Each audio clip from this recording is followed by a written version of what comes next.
I've personally seen my NRI friends and all my immigrant friends have to take the extra effort and an extra step to appear exceptional at the workplace. We are already working against a lot of personal biases and system prejudices that work against us, sometimes knowingly and sometimes unknowingly too. So, today we're going to talk about how we as NRIs can stand out and appear exceptional at the workplace. It's time to step up your game. I wish I had somebody to teach me about all of these things. Back when I started 10 years ago working in Australia, I had to learn it the hard way with lots of trial and error, and I lost a lot of time as well. That's why I built this channel to help all the new NRIs and new immigrants who are trying to integrate in their Western workplace, that you don't lose a lot of time like I did and use these tried and tested methods to your advantage. Hi, I'm your HR friend and job coach Sana. Welcome to my channel. Here I talk about the various challenges that we as NRIs face in Western work culture. I've been a corporate HR and recruiter in Australia for over 10 years, and prior to that, I worked in similar roles in India as well. So I've got first hand experience of how it is like to transition from one country into another country, and I'm here to support you with resources to help you integrate better in Western workplaces. But stay true to yourself as well. As NRIs and immigrants, we are high potential employees, no doubt about that. But sometimes we fail to get noticed by our managers and leaders. We have been working so hard to get that promotion and pay rise, and I have some hacks here to help you be more visible and appear more confident at the workplace that gets you the recognition from your leaders and managers and give you the promotion and the career advancement that you truly deserve. Most of us NRIs become introverted in a new culture. We get overwhelmed easily in this new place, in this new work environment, and we somehow become less and less visible. We easily get undervalued and overlooked by others and miss out on vital work opportunities. You can use these hacks to bring back more visibility to yourself in your workplace, but it is safe to assume that I'm not recommending to put on a fake self because that's going to come out as inauthentic and it's going to show. We're simply appearing more intelligent to match our real capabilities. But this time, not just known to us, but known to everybody around us. That's the difference. Number one, use direct and simple language. Keep your words and sentences simple, clear, and direct without overcomplicating things. Instead of adding a bunch of complex sentences, just be simple and direct and to the point. Swap out vague phrasing for confident sentences. And it's not being rude, it's just being clear and precise. For example, instead of saying, I was thinking maybe we could use this other method, try saying this. My recommendation is to try this other method. When you speak and write with simplicity and precision, you don't come across as someone who's less sophisticated, but instead you come across as someone who is very thorough in the subject that you don't have to hide behind complex language. 2. Build strategic relationships. See relationship building as part of your job. This requires intention. Back home, professional relationships are more like friendships. They develop slowly with common grounds and common interests. The Western work culture runs entirely on informal work networks and tends to reward those who proactively take efforts to build relationships with colleagues across all levels. You can start by identifying 2 or 3 people in your workplace whose career path you genuinely admire.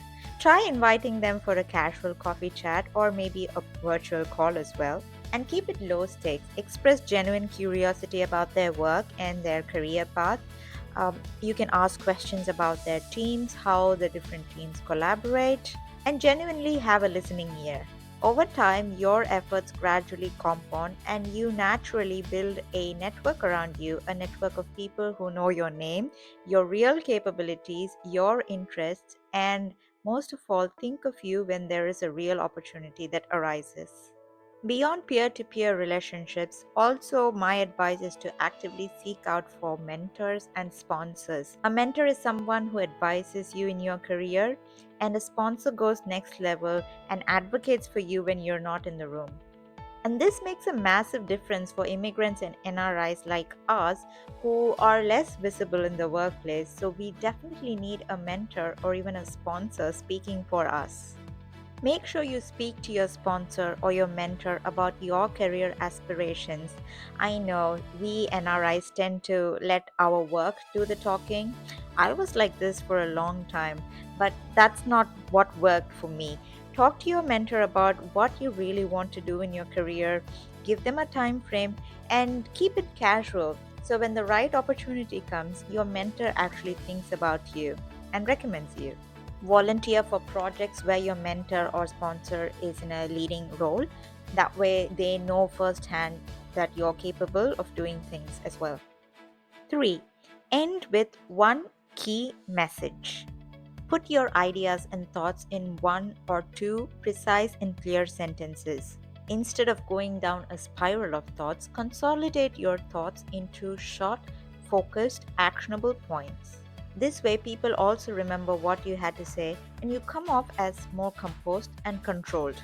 It shows that we know how to close a conversation with intention. Whether you're wrapping up a meeting, finishing a presentation, or finalizing a one to one meeting with your manager, end with one key message and wrap it all up. Make it your habit to close with a single deliberate takeaway message.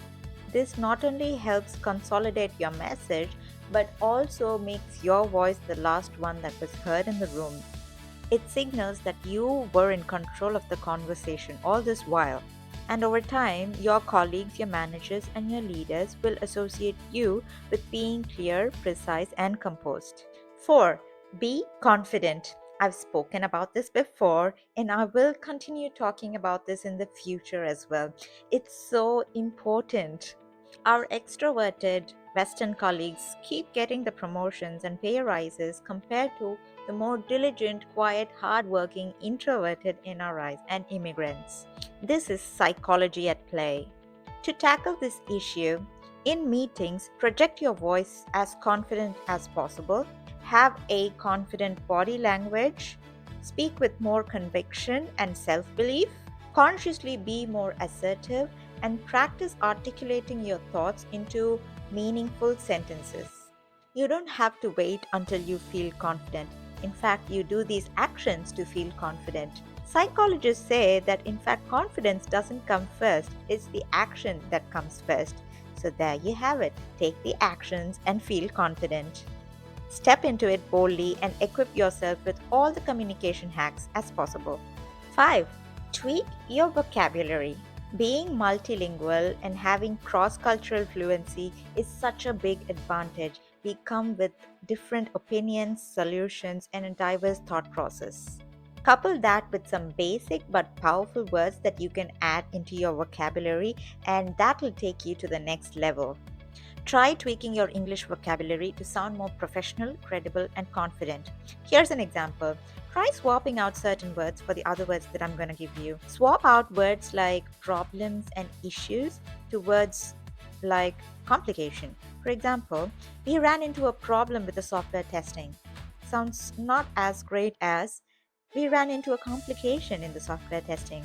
The word complication sounds more positive but also solvable, and that shifts the thinking. It's the same with words like change. Instead of change, use modify. And instead of words like awesome and cool, which sounds a bit amateur, and I've seen my NRI friends using these, try using words like fantastic, brilliant, and incredible. It's subtle but so effective. So, there you have it. Our resilience is built by adding these techniques to our already strong foundation of skills, knowledge, and experience. We are different, we are unique, but that's our strength. Even if one of these techniques help you modify the way you show up at work tomorrow, then I've done my job.